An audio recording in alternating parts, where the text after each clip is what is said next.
दादूराम सत्यराम सभी को गुरु पूर्णिमा के पावन अवसर पर सादर वंदन। सभी संत महापुरुषों को मेरा दंडवत प्रणाम।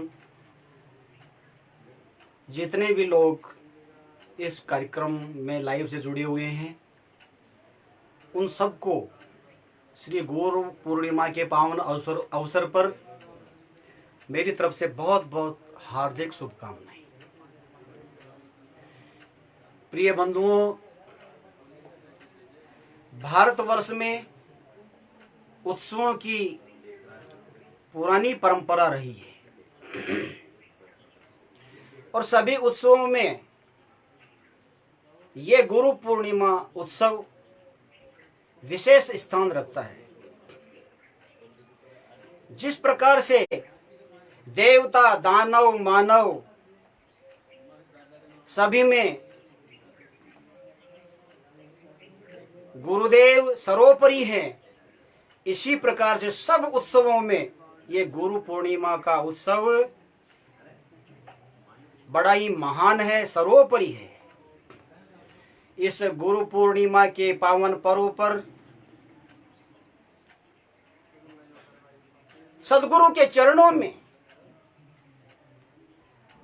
जिज्ञासु भक्त प्रेमी दूर दूर से कम वर्ष में एक बार अपने गुरुदेव के चरणों में उपस्थित होकर अपनी गलतियों की क्षमा याचना करते हैं। उनके उपदेश को सुनकर अपने आगे की दशा और दिशा कैसे ठीक हो, अपने श्री गुरुदेव के चरणों में बैठ करके प्रेरणा लेते हैं। इस पावन अवसर पर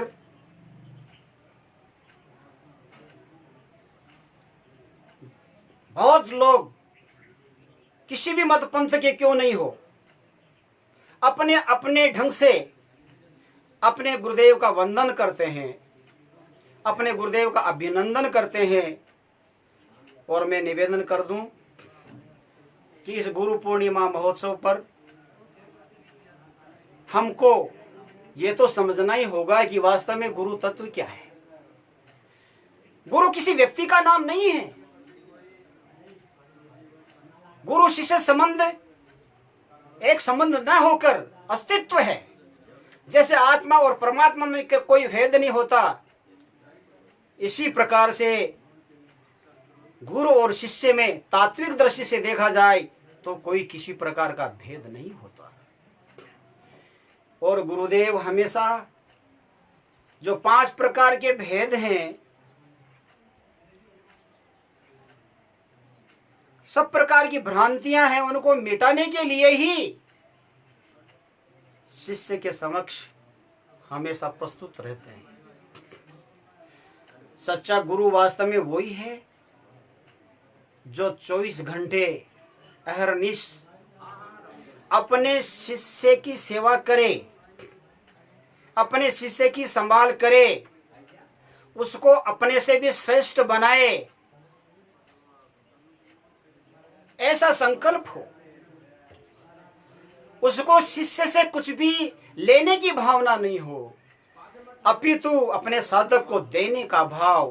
क्योंकि गुरुदेव प्रेम के सागर हैं, गुरुदेव दया के सागर हैं, गुरुदेव मुक्ति के सागर हैं। इसलिए उनके स्वभाव में देना ही देना है। अपमान के बदले भी सम्मान देते हैं, दुख देने वालों को भी सुख देते हैं।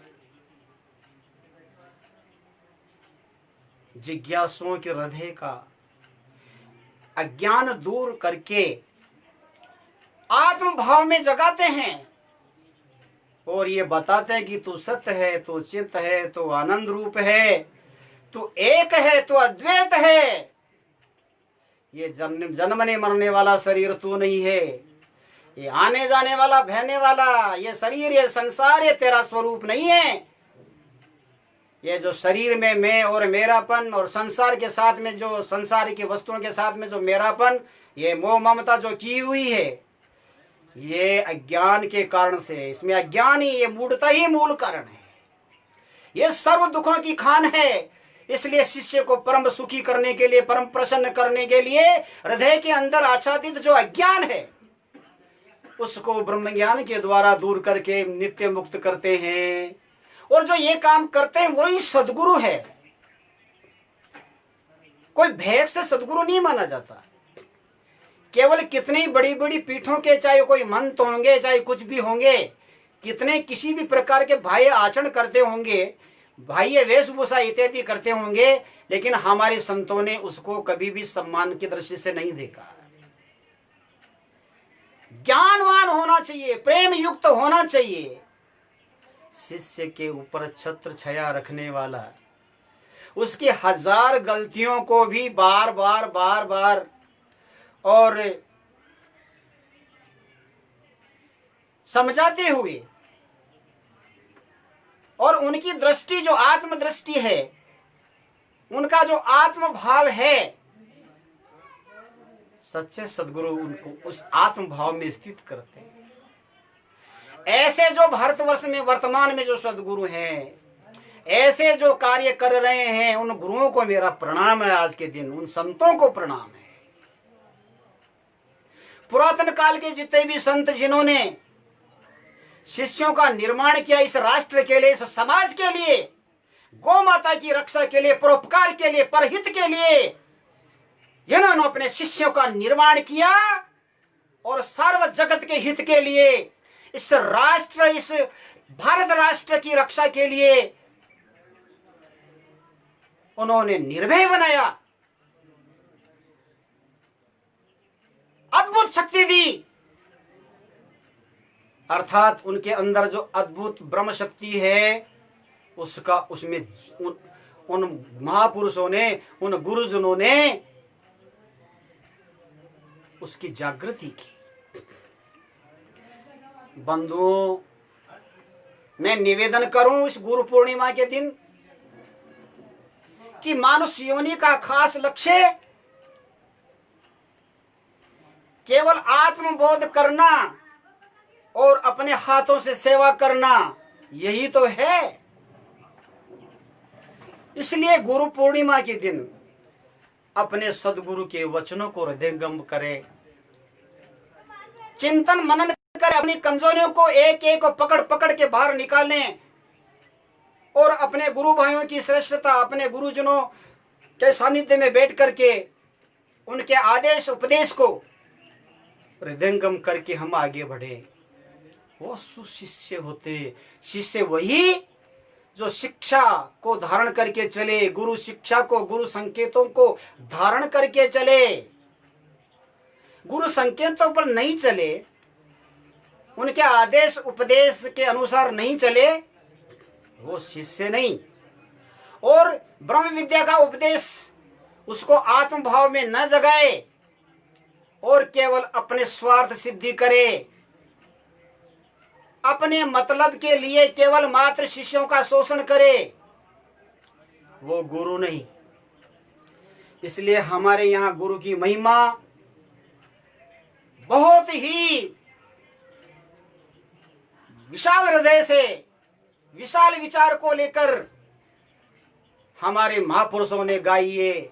सब धरती कागज करूं, कलम करूं मनराय, सात समंद की मसी करूं तो भी गुरु महिमा लिखी न जाए। गुरु अनंत है, गुरु गुणातीत, रूपातीत, चैतन्य, उस अद्वैत ब्रह्म की सत्ता का ज्ञान कराने वाले गुरु। गुरु तत्व है, कोई व्यक्ति नहीं। जो लोग गुरु पूजन को व्यक्ति पूजा कहते हैं, मूर्ख हैं। वो गुरु तत्व हैं, संपूर्ण तत्व हैं। और गुरु वो है जो शिष्य के अंदर भी तात्विक दृष्टि उत्पन्न कर दे, देह दृष्टि से परे आत्म दृष्टि उसकी बना दे। दादू जी महाराज लिखते हैं, चर्म दृष्टि देखे बहुत, आत्म दृष्टि एक, ब्रह्म दृष्टि परचे भया। तो दादू बैठा देखिए, दृष्टियों का वर्णन है। इसलिए गुरु पूर्णिमा पर हमेशा जो संत जन है वो जिज्ञासु जनों को, इस समाज को, राष्ट्र को अज्ञान से ज्ञान की ओर मोड़ने का प्रयत्न करते हैं। हम अज्ञान से ज्ञान की ओर आए, घृणा से प्रेम की ओर आए, हम द्वैत से अद्वैत तत्व की ओर आए, हम भेद से अभेद की ओर आए, भिन्नता से अभिन्नता की तरफ आए। और ये सब बिना आत्मबोध के संभव नहीं। इसलिए मानुष जीवन का सबसे प्रथम उद्देश्य यही है, और काम सब बाद में। स्वामी विवेकानंद कहते हैं, अभी और अभी निर्भय बनो, अभी और अभी तत्व ज्ञान करो, कल नहीं, परसों नहीं, शाम को नहीं, अभी और अभी। कष्ट होना चाहिए कि मैं इतने वर्ष का हो गया लेकिन अभी मुझे आत्मबोध नहीं हुआ, वो जीव ब्रह्म की एकता का अप्रोक्ष अनुभूति मेरे को नहीं हुआ, वो अद्वैत ज्ञान मुझे नहीं हुआ। कष्ट होना चाहिए। संसार में आए हुए लोग आ रहे हैं, जा रहे हैं, कितने ही महापुरुष आकर के चले गए। गुरुजनों के चरणों में बैठ करके उन्होंने जो पगडंडी हमको दी है, उसके ऊपर साहस पूर्वक, वीरता पूर्वक, विवेकपूर्ण ढंग से कदम रख करके दृढ़ता से चलने की आवश्यकता है। तब हमारी ये हिंदू संस्कृति, तब हमारी जो सनातन संस्कृति है, इसका परचम पूरे विश्व में हम लहरा पाएंगे। याद रखना, ये जितने भी भौतिकवादी लोग हैं, भौतिकता के चरण चिन्हों पर चलने वाले जो देश हैं, जो लोग हैं, उनके महल तो चरमरा करके, भरभरा करके गिरने वाले, ध्वस्त होने वाले हैं। एक दिन वो आएगा कि ये भारत राष्ट्र ही, ये हिंदू राष्ट्र ही पूरे विश्व के अंदर मानवता का पावन संदेश, जो हमारा वैदिक ज्ञान है, हमारा जो वेदांत ज्ञान है, ये पूरे विश्व को देगा। आज भी दे रहा है। अरे हमको कोई और भौतिकता के जो चिन्ह है, भौतिकता के बारे में कुछ कमोबेश ज्ञान करना है तो तुम विदेश की तरफ ताक सकते हो। उसमें भी हमारा राष्ट्र संपन्न है, वो भी और सब देशों से आगे है, लेकिन तो भी उस चीज में कहीं कहीं कोई देश आगे है, तो वो चीज सीखने के लिए तो हम अन्य देश की ओर ताक सकते हैं, देख सकते हैं। लेकिन मेरे भाई बहनों, लंबे समय तक कैसे हम पतिव्रत धर्म का पालन करें, एक परिवार में सामूहिक रूप से हम कैसे रहें, कैसे सारे जीवों को अपनी आत्मा समझें, कैसे हम जीते जी मुक्त हो सकते हैं,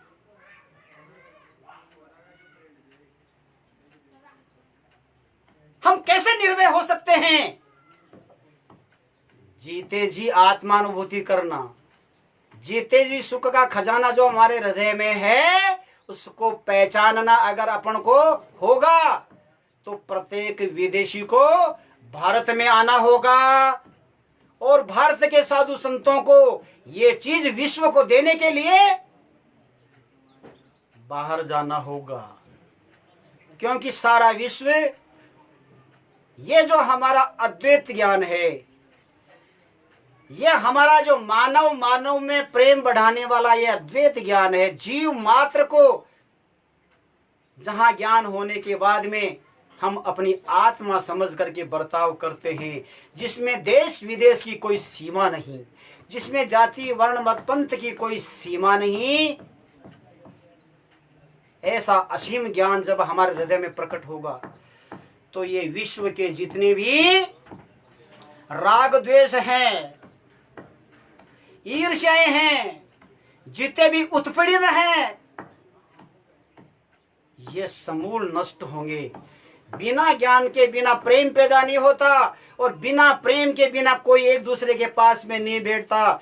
इसलिए अपनी आत्मा करके अगर इस विश्व को नहीं समझेंगे, विश्व के लोगों को नहीं समझेंगे, जीव मात्र को नहीं समझेंगे, तब तक हम एक दूसरे को घृणा की दृष्टि से देखते रहेंगे, भेद दृष्टि से देखते रहेंगे। इसलिए गुरु पूर्णिमा के पावन पर्व पर हम लोगों को संकल्प करना चाहिए कि आज हमारा देश का जो इतिहास है, हमारे वेद हैं, हमारे पुराण है, हमारे वेदांत के ग्रंथ है, प्रथम पोथी विचार चंद्रोदय है, विचार सागर है, पंचदशी है, रामायण जी है, महाभारत जी है, न जाने कितने ग्रंथ सदग्रंथ हैं हमारे यहाँ। उनको पढ़ना चाहिए। उनको पढ़ेंगे तो हमारा गर्व से सीना चौड़ा होगा, एक अद्भुत दिशा मिलेगी, अद्भुत शांति मिलेगी। और उनका तात्पर्य समझने के लिए आदमी को सच्चे ब्रह्मनिष्ठ ब्रह्मस्रोत्र सदगुरु का शरण लेना चाहिए। और याद रखना, आजकल इस प्रकार से होड़म होड़ लगी है गुरु बनाने की। तो गुरु की पहचान शिष्य नहीं कर सकता, लेकिन गुरु ईश्वर की कृपा से मिलते हैं। ज्ञान के साधन ईश्वर की कृपा से मिलते हैं। जल्दीबाजी मत करो। जब हम लड़की का शादी करते हैं, आप बच्चे की शादी करते हैं, तो आप कितनी खोजबीन करते हो, दुनिया भर की खोजबीन करते हो, है ना। फिर एक गुरु शरण में होने के बाद जो संकेत, जो लक्षण हमारे शास्त्र बताते हैं, हमारे संत बताते हैं, देखने का प्रयास करो, धैर्य रखो। जल्दीबाजी क्या है। हमारे संत लिखते हैं, दादू जी महाराज लिखते हैं, सदगुरु ऐसा कीजिए राम रस माता, पार उतारे पलक में दर्शन का दाता। सदगुरु ऐसे हो जो सदा ब्रह्म रस में, आत्मानुभूति के रस में सदा छक रहे, और जो भी शरण में आवे, जो सत्संग में आवे, उनको तत्व ज्ञान की चर्चा या सत्संग सुना करके छक कर दे, मस्त कर दे, उनका हृदय का भ्रम मिटा दे, भ्रांतियां मिटा दे, और इधर उधर की बात नहीं करे।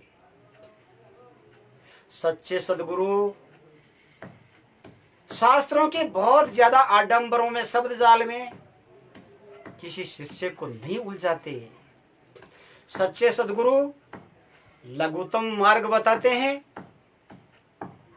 इतने शास्त्र पढ़ने का समय किसको, उनका तात्पर्य कब समझा जाए। इसलिए इतने ऐसे कंठ का कीर्ण, कांटों भरे इस मार्ग में, कांटों भरे इस जंगल में शिष्य पर दया करते हुए उसको वहां से निकालने की चेष्टा करते हैं। किसी भी प्रकार से उसको लघुतम मार्ग बताते हैं। और कोई सच्चा शिष्य उनके वचन पर चलकर परम सिद्धि को प्राप्त होता है, अर्थात अपने लक्ष्य को प्राप्त होता है। इसलिए गुरु पूर्णिमा के पावन अवसर पर जो गुरुजन है, उनको भी अपनी मर्यादा और गरिमा का ध्यान रखना चाहिए, क्योंकि बहुत बड़ी जिम्मेदारी है।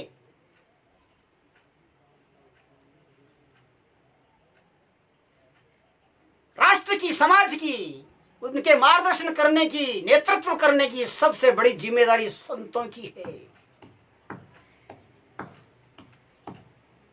इसलिए संतों को भी अपने गुरुजनों के आदेश उपदेश के अनुसार अपना आत्मनिरीक्षण, परीक्षण निरंतर करते रहना चाहिए, निरंतर करते रहना चाहिए।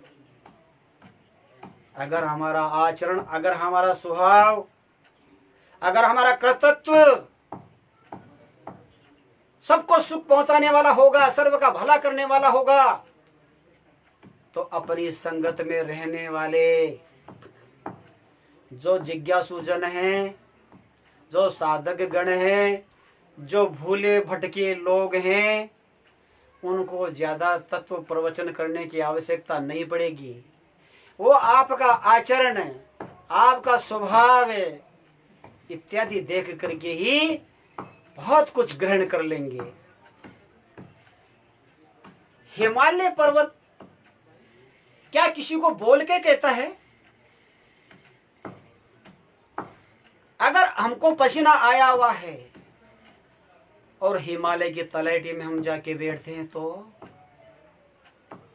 चुपचाप वो अपना काम करता है, सारा पसीना सूख जाता है, अद्भुत आनंद मिलता है। धूप में तप्त कोई व्यक्ति दूर से चल करके आया है, जन्मों जन्मों की यात्रा करता हुआ, किंतु वो पसीने से लथपथ थका हुआ व्यक्ति किसी पेड़ की छाया में जाकर के अगर विश्राम करता है, वहां सो जाता है, उसको नींद लग जाती है, थोड़ी देर में पता चलता है कि वास्तव में एक नई ऊर्जा का उसमें संचार हो गया। किसने किया? हमको तो केवल उस पेड़ की छाया में सो जाना था, बाकी पेड़ और पेड़ की छाया ने काम अपने आप किया बिना बोले। इसी प्रकार से गुरु की कृपा, गुरु का प्रेम, गुरु का स्वभाव, गुरु का स्नेह, गुरु का आचरण बिना बोले ही, बोलते हैं तो परिवर्तन करते ही करते हैं, लेकिन बिना बोले ही अगर जिज्ञासु उनके सानिध्य में रहता है, सेवा में रहता है, तो कई बार बिना बोले ही उनके सानिध्य में रहने में हमको बहुत कुछ प्राप्त हो जाता है।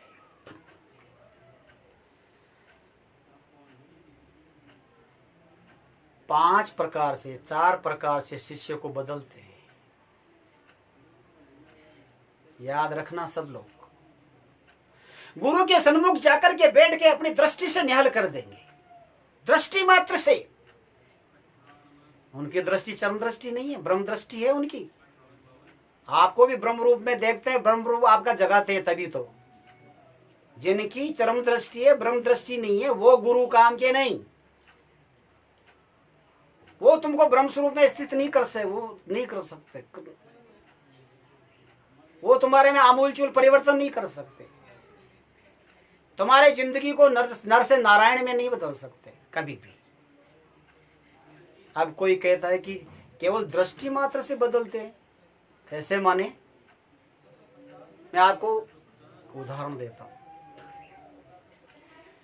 कछुई अपने अंडे कोई जलाशय या तालाब उसके किनारे पर देती है, और उसमें जीव कैसे पैदा होता है अंडों में? केवल कछुई अपनी दृष्टि से ही उनको पकाती है, अंडों पर दृष्टि से ही। अब दृष्टि से, कछुई की दृष्टि से उन अंडों में किसी जीव का सृजन हो सकता है। जो आत्मज्ञानी ब्रह्मज्ञानी महापुरुष हैं, जिनकी दिव्य दृष्टि होती है, उनकी दृष्टि से शिष्य में परिवर्तन ना आए, ये कैसे हो सकता है? इसलिए गुरुजनों से हमेशा शिष्य यही याचना करता है, हे गुरुदेव मुझ पर कृपा दृष्टि रखिए, दया दृष्टि रखिए। ध्यान रखना, जब तक हम कहीं भी रहते हो, लेकिन जब तक गुरु की दृष्टि है हमारे ऊपर, हम चाहे कितने ही गलती पर गलती करें, कहीं भी रहें, लेकिन अगर हमारे ऊपर गुरु की कृपा दृष्टि है, उनके चिंतन में है, उनकी यादों में है, उनके भरोसे में है हम, संसार की कोई ताकत तुम्हारा बाल बांका नहीं कर सकती। यमराज भी कांपेगा तुमसे, कोई तुम्हारा बाल बांका नहीं कर सकता। लेकिन याद रखना, अगर हमने उनको बाध्य किया, गलती पर गलती करके, मूढ़ता पूर्वक अगर हमने अपने गुरुदेव को बाध्य किया, तो ध्यान रखना, फिर उनके स्नेह में जो कमी आती है, आपके भरोसा, आपके ऊपर जो भरोसा है, आपके ऊपर जो स्नेह है, उनकी जो आत्मीयता है, उनका जो लक्ष्य है कि मैं इसको अपने से भी श्रेष्ठ बनाऊंगा, उस पर कुठाराघात शिष्य ने किया है। इसलिए गुरु पूर्णिमा के पावन उत्सव पर ये संकल्प करो, ये विचार पैदा होना चाहिए कि हमारे प्रति जो गुरु का विश्वास है, आत्मीयता है, वो बढ़े बढ़े बढ़े, ऐसा ही कार्य करूं, और कोई कार्य मुझसे न।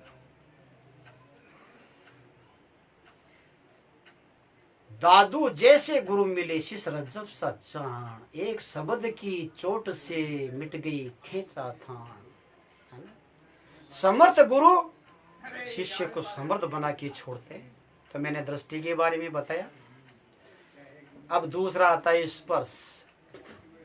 हम गुरुदेव के चरणों में रहते हैं और आपकी सेवा भाव को, आपकी लगन को देखकर गुरु के हृदय के अंदर प्रेम का प्रवाह उमड़ता है, तो आपके मस्तक पर वो हाथ रखते हैं, आपकी पीठ थपथपाते हैं। यह स्पर्श, और उस स्पर्श से गजब का परिवर्तन कर देते हैं।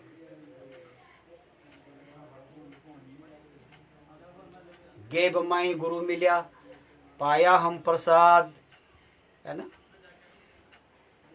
दादूजी महाराज ने कौन सा वेदांत, दादूजी महाराज को वृद्ध भगवान ने कौन सा वेदांत पढ़ाया था वहां पर? एक स्पर्श मात्र से, स्पर्श दीक्षा, कुछ विचार दीक्षा, उसी के माध्यम से एकदम क्षण भर में, कुछ समय में ही, और उनकी आत्मशक्ति उन्होंने जागृत कर दी। उदाहरण है आपके सामने। तो स्पर्श जैसे कुछ पक्षी जो अंडे देने वाले हैं, कबूतरी, कमेड़ी इत्यादि, जो भी पक्षी अंडे देते हैं, वो अंडों पर बैठते हैं, उनको सेते हैं, और कुछ समय बाद में उनमें छोटे छोटे बच्चे निकलते हैं। यह स्पर्श, उस माँ की आत्मीयता, उसका स्नेह, उसका भाव का स्फुरण, उसी के कारण से वहां नए जीव का सृजन होता है। तो महाराज जो ब्रह्मनिष्ठ ब्रह्म श्रोत्रिय सदगुरुदेव हैं, उनके स्पर्श मात्र से हमारे में परिवर्तन नहीं हो, कैसे हो सकता है?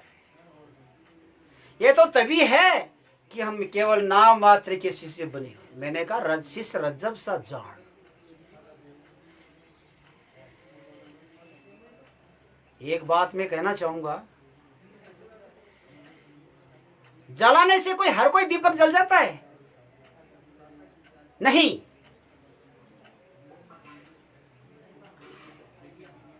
जिस दीपक ने पूरी तैयारी कर रखी है, दीपक भी है, उसमें तेल भी है, उसमें बाती भी है, जिस दीपक ने अपनी पूरी तैयारी कर रखी है, जलाने से वो ही दीपक जला करता है, दूसरा नहीं। इसलिए जो ज्ञान का पात्र है, ज्ञान के साधन, ज्ञान के जो साधन है उनसे संपन्न है, अपने गुरुदेव के चरणों का पूर्ण प्रेमी है, अपने गुरुदेव का ब्रह्मज्ञानी महापुरुष का अनन्य भक्त है, केवल और केवल उसी के अंदर ये अद्वैत ज्ञान, जीव ब्रह्म की एकता का अप्रोक्ष ज्ञान प्रकट होता है। वो ही इस जगत का शहंशाह बनता है, वही इस जगत को, इस भौतिक चकाचौंध की ओर भागने वाले इस संसार को एक नई दिशा, एक नई जान, नई प्रेरणा दे करके सही रास्ता दिखाते हैं। ये ऐसा जो कार्य जिन महापुरुषों ने पहले किया, अभी भी जो करें, उनको मेरा प्रणाम है। तो स्पर्श के बारे में बताया आपको, विचार के बारे में। दादू जी महाराज कहते हैं, दादू सभी व्याधि की औषधि एक विचार, समझे ते सुख पाइए कोई कुछ कहो गंवार। सदगुरु के चरणों में बैठते हैं तो महाराज आपकी पिपासा को देख करके, आपकी जिज्ञासुता को, मुमुक्षुता को देखकर वो बरस पड़ते हैं। ग्राहक आवे लेन को ताही के दाता। वो ये भेदभाव नहीं करते ये मेरे से उपदेश लिया हुआ है कि नहीं। वो ये नहीं देखते कि ये क्या देता है, ये भेंट ज्यादा देता है कम देता है कि नहीं। जिसने अपने आप को ज्ञान प्राप्ति के लिए भेंट किया है, जिसने अपने आप को सेवा के लिए भेंट किया है, अपने गुरुदेव के प्रति हृदय में बहुत प्रेम है जिसका,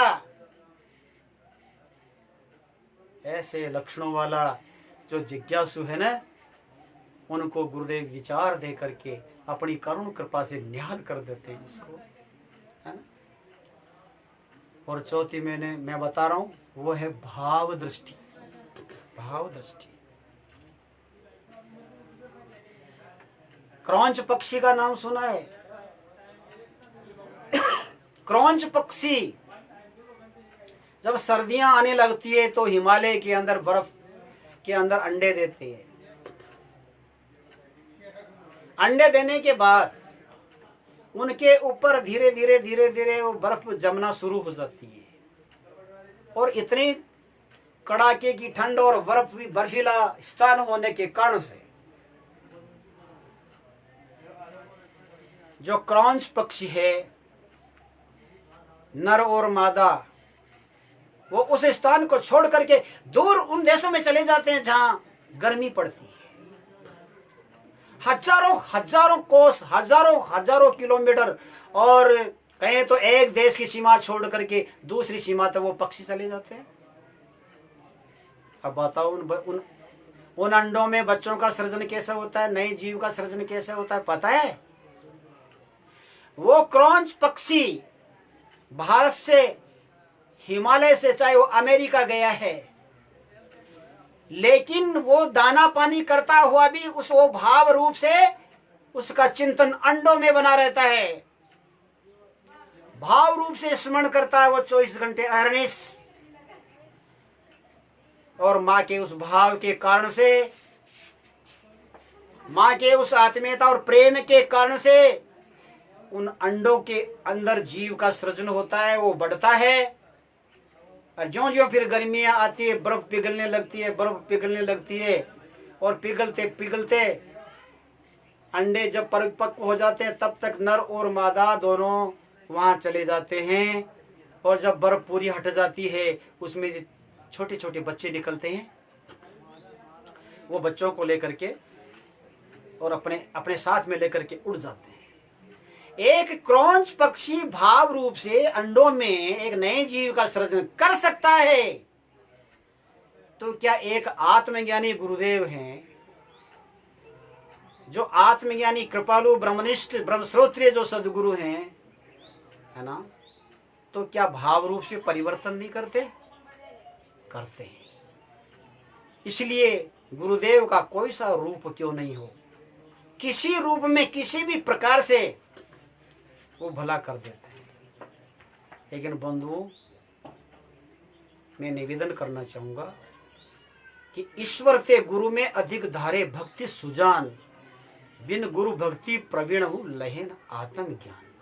और साधन भले ही हमारे ज्ञान के हमसे न बने, लेकिन एक साधन परम आवश्यक है, गुरुदेव की भक्ति, गुरुदेव की भक्ति, गुरुदेव की भक्ति।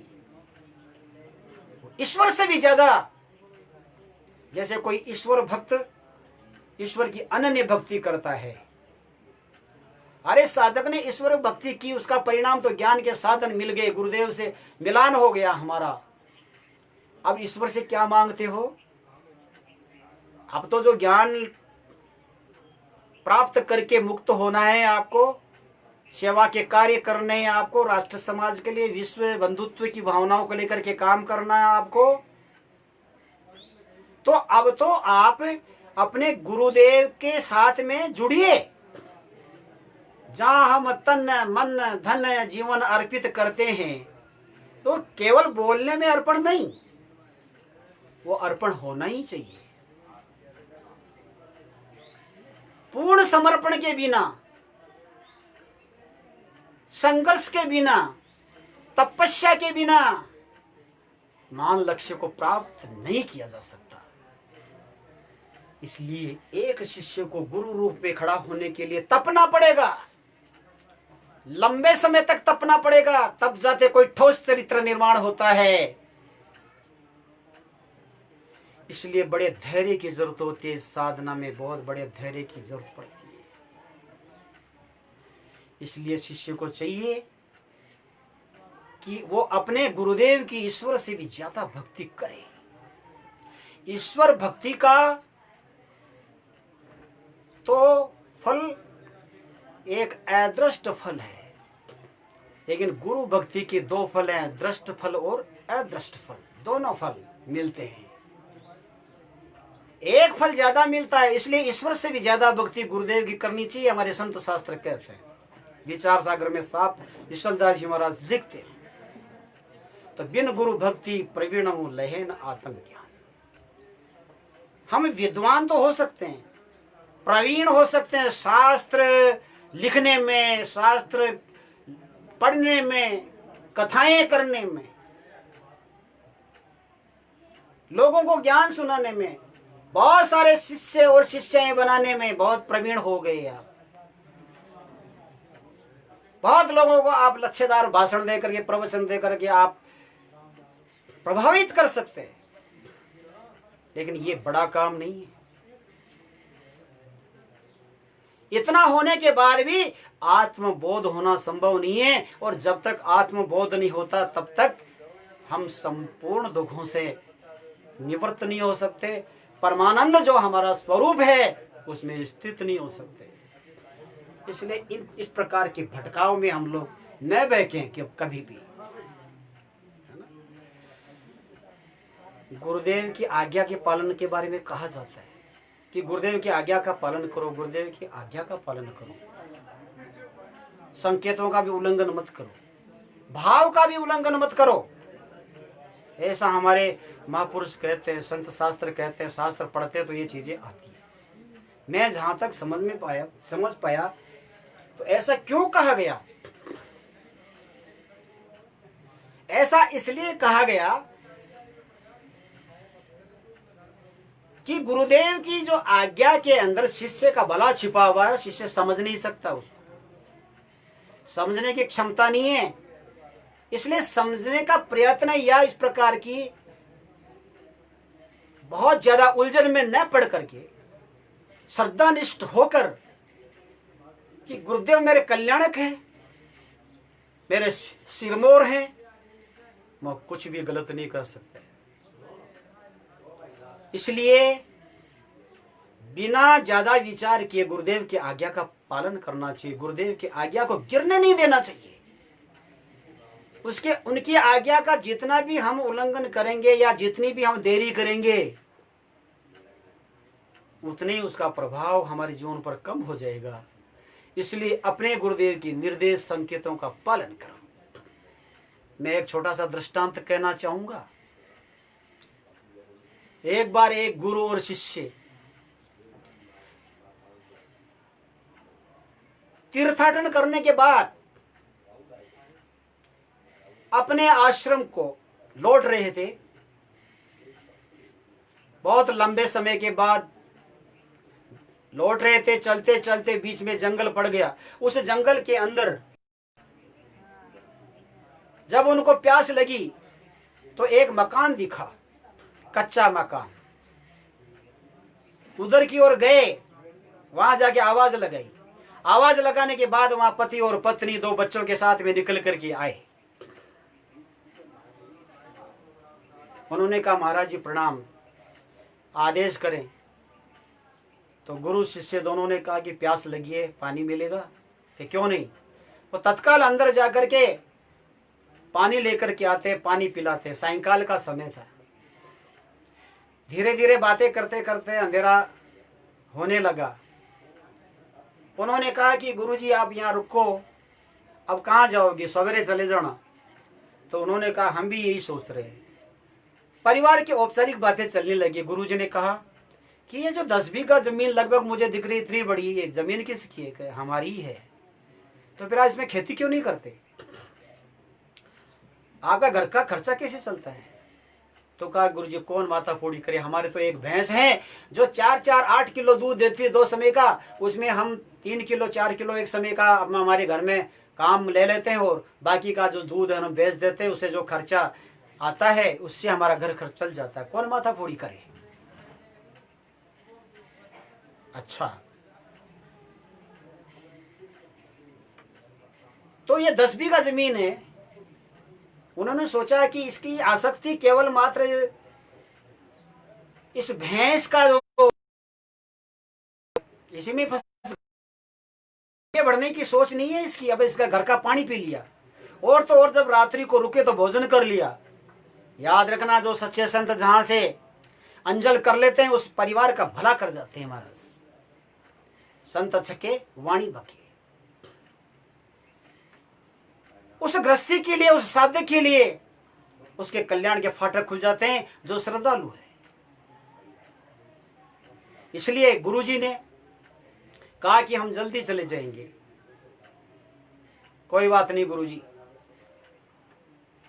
तो रात्रि को विश्राम करने के बाद में जब वो 3 बजे जल्दी उठे, शौच आदि से निवृत्त होने के बाद में वहां से ठंडे ठंडे मौसम में चल रहे थे, तब गुरुजी ने कहा अपने शिष्य से कि ये भैंस खोल के लाओ। शिष्य ने आज्ञा का पालन किया, भैंस खोल करके साथ में ले ली, और 2-3 कोस परे जाकर के जहाँ हरियाली थी, जहाँ कुछ मकान बने हुए थे, झोंपड़े बने हुए थे, वहां उस भैंस को छोड़ करके चले गए। चलते चलते वो 2-3 दिन से अपने आश्रम पर पहुंच गए। कालांतर के अंदर समय आया, गुरुजी का शरीर लगभग 10 वर्ष बाद में जब छूटा तो वो शिष्य मंत बन गया। मंत के मन में ये बात आ रही थी, आज्ञा पालन करने के बाद में भी बार बार ये बात आ रही थी कि गुरुजी ने उस जो बेचारा साधारण सा आदमी था उसकी भैंस खुलवाई, वो भी मेरे हाथ से खुलवाई, उसका क्या हुआ होगा? बर्बाद हो गया वो आदमी। हे मेरे गुरुदेव, भले ही आप मेरे गुरुदेव हैं, लेकिन ये काम, इस प्रकार का ये काम तो मेरे को अच्छा नहीं लगा। इस प्रकार से संदेह करने वाले लोग मारे जाते हैं। आज्ञा पालन भी करें, उसमें संदेह हो, वो कभी अच्छा नहीं होता, कभी अच्छा नहीं होता। इसलिए उसने सोचा कि अब मेरे को जाकर के वहां पर उस भैंस का कुछ मूल्य देना चाहिए, कुछ और प्रकार से भला करना चाहिए, रुपया पैसा दे करके आना चाहिए। न जाने उसका क्या हुआ होगा। गुरुदेव के महान लक्ष्यों को या उनकी कृपा को कौन जान सकता है। इसलिए मेरा निवेदन है कि सच्चे गुरुत्व तक पहुंचने के लिए केवल गद्दियां काफी नहीं है। कह के मेरी जीभ तकी सुन सुन तेरे कान, सदगुरु बपुड़ा क्या करे जब शिष्य मूढ़मती जान। इतना लंबे समय तक साथ रहने के बाद में भी मूढ़मती का मूढ़मती रह गया। वो जो ज्ञान प्रकट होना चाहिए, जो श्रद्धा उत्पन्न होनी चाहिए गुरु के प्रति, वो नहीं हो पाई। तो केवल साथ रहने का उतना लाभ नहीं है। साथ रहने का लाभ तो है ही, लेकिन परम लाभ तो जब हो जब उनका गुणों को हम आचमन करें, उनके उपदेशों को आचमन करें, तब जाते अपन को गुरु कृपा का लाभ है, गुरु सानिध्य का लाभ हो पाता है।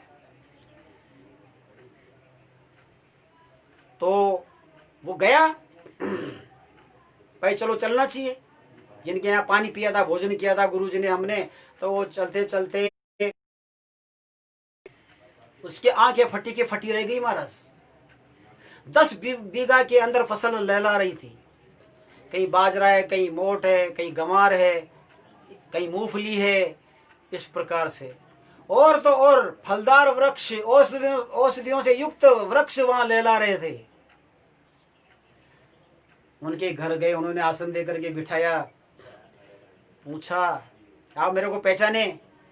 कि नहीं, कि एक बार मैं गुरुजी और हम यहाँ आए थे,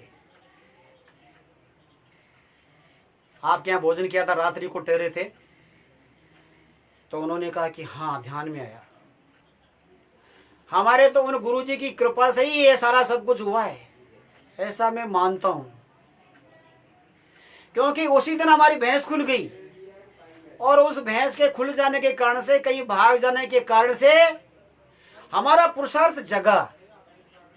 गुरुजी के संकेतों के अनुसार मैंने हल थामा, मैंने खेती की।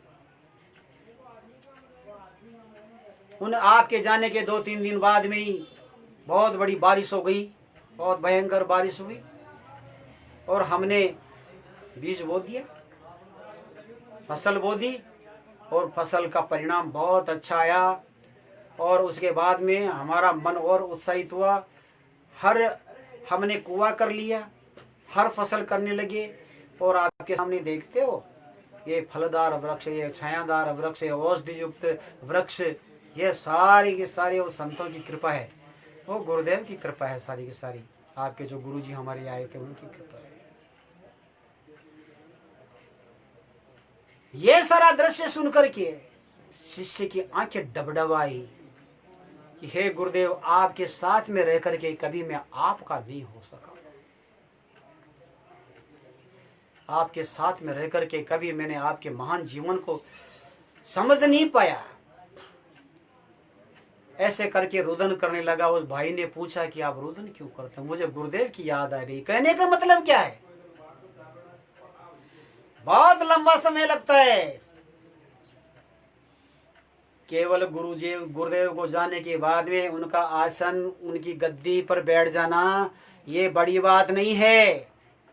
जीते जी गुरुदेव जिस ब्रह्म पद में, परम पद में स्थित करते, परम पद में जीते जी स्थित हो जाए और ये जीवन हमारा सेवा में लग जाए, ये बड़ी बात है, ये बहुत बड़ी बात है। इसलिए गुरु पूर्णिमा पर मैं एक दृष्टांत और कहूंगा, उसके बाद में मेरी बात वाणी को विराम दूंगा।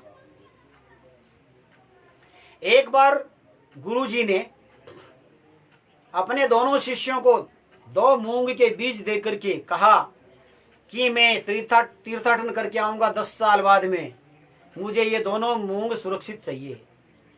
एक शिष्य ने तो क्या किया, उस मूंग के बीज को एक डिब्बी में, काजल की डिब्बी में रखा, फिर एक बड़े डिब्बे में रखा, फिर एक बड़े डिब्बे में रखा, और एक बक्से में रख करके उसको लोक लगा दिया। लेकिन दूसरे शिष्य ने क्या किया? दूसरे शिष्य ने उस मूंग को अपने जो आश्रम का जो खेत था,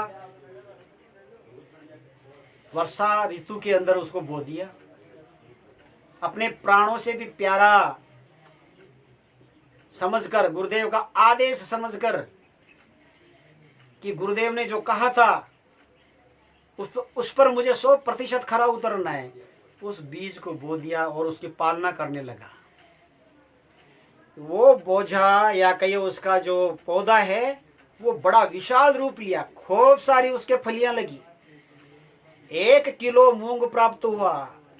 अगली वर्षा ऋतु आई, उसने पूरे 1 किलो उस मूंग को बीज दिया। ऐसे 10 वर्षों में प्रत्येक ऋतु के अंदर उसने खूब सारा मूंग इकट्ठा किया। बहुत मूंग की बोरियां इत्यादि, उससे जो पैसा प्राप्त हुआ वो आश्रम से सट करके कुछ जमीन थोड़ी और ले ली। गुरुजी आए 10 साल बाद में, दोनों शिष्यों को बुलाया कि लाओ मेरा मूंग का बीज ला करके दो, जो मैं देके गया था। वो एक शिष्य तो दौड़ा दौड़ा गया और अपने पेटी खोली। गुरुजी ने कहा क्या कर रहे हो? कि मूंग का बीज इसी में है मेरा। अच्छा निकालो निकालो। पेटी खोली, उसमें एक छोटा बक्सा था उसको खोला, एक छोटा बक्सा था उसको खोला, उससे छोटी जो डिब्बी थी उसको निकाला। उसमें जब खोल करके देखा तो वो तो राख हो चुका था 10 साल में। वो बड़ा निराश हुआ, बहुत हताश हुआ, अपने गुरुजी के सामने शर्मिंदा होना पड़ा। तो कहने का मतलब जो गुरु के तात्पर्य को नहीं समझते उनको शर्मिंदा होना पड़ता है, यमराज के चोटें खानी पड़ती है फिर उसको।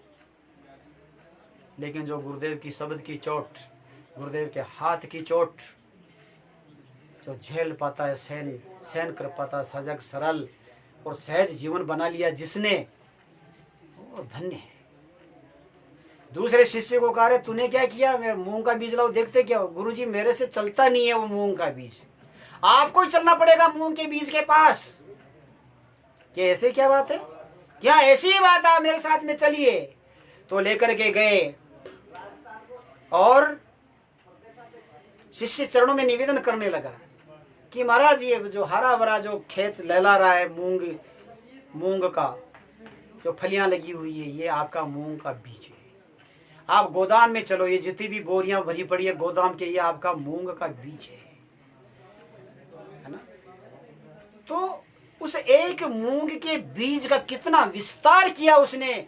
गुरुदेव ने ये देख करके कि ये मेरी शिक्षा को धारण इसने किया है, उसने उस शिष्य पर गुरुदेव का प्यार बढ़ा, आत्मीयता बढ़ी और उसको लगा कि मेरे जाने के बाद में ऐसे शिष्य या यही एक ऐसा साधक है जो मेरे कार्य का विस्तार करेगा, मेरे सिद्धांत को आगे बढ़ाएगा, सेवा कार्यों को आगे बढ़ाएगा।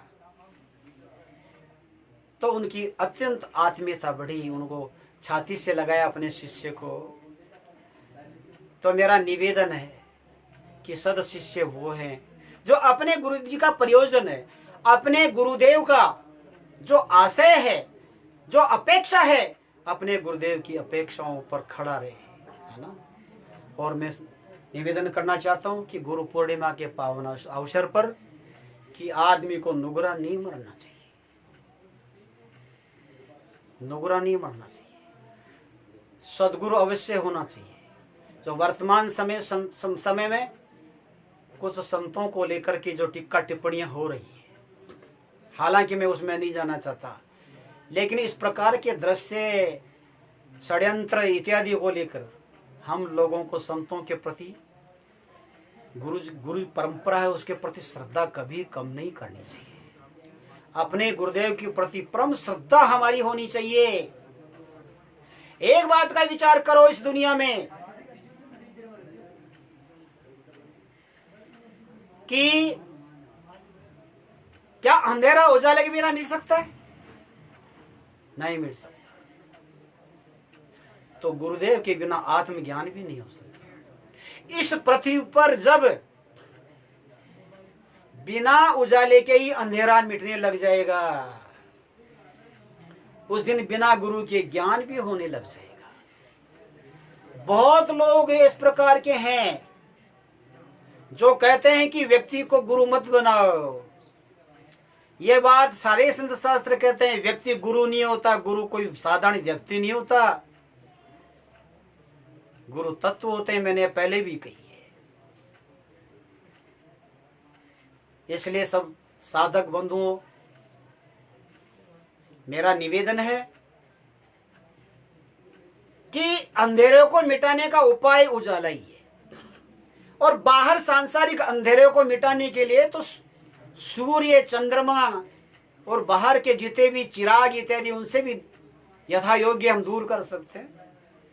लेकिन घट के भीतर जो अज्ञान है, जो भ्रम है, जो मूढ़ता है, जो संशय है,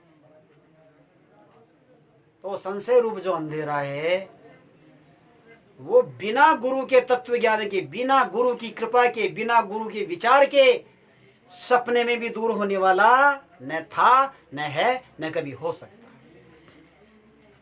साधारण काम के लिए भी गुरु चाहिए। अगर आपको कहीं सिलाई का काम सीखना है तो जो सीखा हो उसके पास जाना पड़ेगा। अगर आपको डॉक्टर बनना तो उस दिशा में जाना पड़ेगा। अगर आपको रसोई का भी छोटा मोटा काम सीखना तो जो रसोई का काम सिखाते हैं उनके पास जाना पड़ेगा। तो ऐसा जो महान तत्व ज्ञान है, ऐसा जो गोप्य ज्ञान है, ये जीव ब्रह्म की एकता का जो ज्ञान है, उसको धारण करने के लिए, उसको सीखने के लिए गुरु की आवश्यकता नहीं। कैसी मूर्खतापूर्ण बात है ये। इसलिए इस मूर्खता को दूर करे। सुंदरदास जी महाराज कहते हैं, गुरु बिन ज्ञान नहीं, गुरु बिन ध्यान नहीं, गुरु बिन आत्म विचार न लहतु है। गुरु बिन प्रेम नहीं, गुरु बिन नेम नहीं, गुरु बिन सील हूँ संतोष ना गहत हुए। गुरु बिन प्यास नहीं, बुद्धि को प्रकाश नहीं, भ्रमों को नाश नहीं, संशय रहत हुए। गुरु बिना बाट नहीं, कोड़ी बिना हाट नहीं, सुंदर प्रकट लोक वेदियों कहत हुए। इसलिए सदगुरुओं का हमारे घर में आना जाना रहना चाहिए और उनके उपदेश आदेश के अनुसार हमें अपने जीवन को चलाना चाहिए। सारे परिवार वाले एक साथ बैठ करके भजन भोजन करना चाहिए। 4 बातों पर विशेष ध्यान रखना चाहिए हमें। हमारे घर में व्यक्तिगत रूप से सामूहिक संध्या हो, संध्या अनुष्ठान जैसा हमारे गुरु ने बताया उस करना चाहिए। अपने बच्चों पर ध्यान दो। अगर हम अपने बच्चों को नहीं संभाल सके तो हमारा सारा पूजा तीर्थ जो भी तुमने किया है वो सुख देने के बजाय दुख देने वाला हो जाएगा। इसलिए मेरा आग्रह निवेदन है, परिवार का वायुमंडल बढ़िया बनाओ। जिनके घर में प्रभु की चर्चा दिन रात सदा नित होवत है, सत्संग कथामृत पान किया, तीन तीर्थ नीर पिया न पिया, नाम लिया प्रभु का जिसने तीन और का नाम लिया न लिया। इसलिए बच्चों को प्रभु भक्त बनाओ, बच्चों को सेवा भावी बनाओ, बच्चों को अच्छा पढ़ा लिखाओ, देश भक्त बनाओ, गुरु भक्त बनाओ। तो आगे जाकर के बुढ़ापे में उनके द्वारा और आप अपने बहुओं के द्वारा फलके खाने की स्थिति में रहोगे, है ना। और जो देश का आज जो हमारे राष्ट्र को इस्लामीकरण ईसाईकरण की ओर धकेल रहे हैं, आज हमारे राष्ट्र को बचाना पड़ेगा। और तभी बचेगा जब इस राष्ट्र के अंगभूत घटक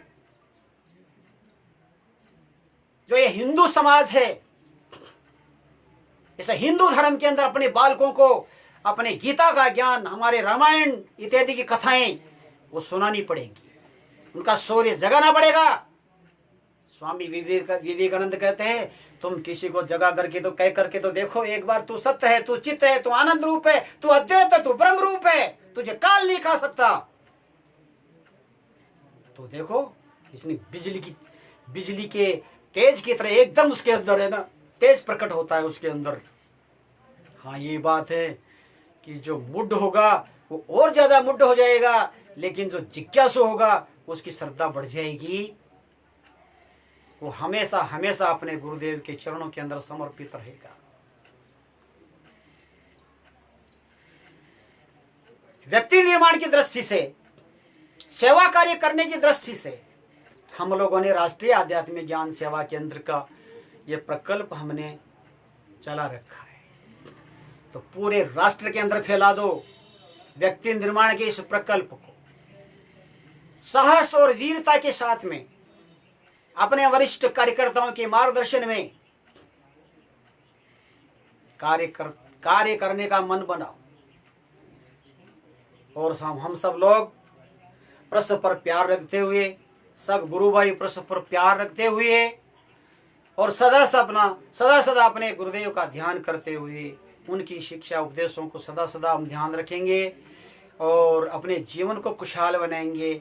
और अपने को लेकर गर्व कर सके, हमारी माँ गर्व कर सके, हमारे पिता गर्व कर सके, हमारे भाई बहन गर्व कर सके, मेरा राष्ट्र गर्व कर सके, मेरा समाज गर्व कर सके। हमको ऐसा बनना है, शर्म कर सके ऐसा नहीं। पुनश्च मैं अपने गुरुदेव परम पूज्य परमनिष्ठ ब्रह्मश्रोत्रिय, मैं अपने गुरुदेव को, मम गुरुदेव को गुरु पूर्णिमा के ऊपर सादर वंदन करता हुआ, अपनी गलतियों के लिए क्षमा याचना करता हुआ, और भी किसी को इससे पहले मेरे शब्दों से, मेरे व्यवहार से किसी को भी ठेस लगी हो, मैं उन सब से क्षमा प्रार्थना करता हुआ, अपने गुरुदेव का स्मरण करता हुआ और इस विश्व का जो गुरु हमारा राष्ट्र है उस भारत माता को याद करता हुआ मैं अपनी वाणी को विराम देना चाहता हूँ। ओम सद्गुरुवे नमः। ओम सद्गुरुवे नमः। ओम सद्गुरुवे नमः।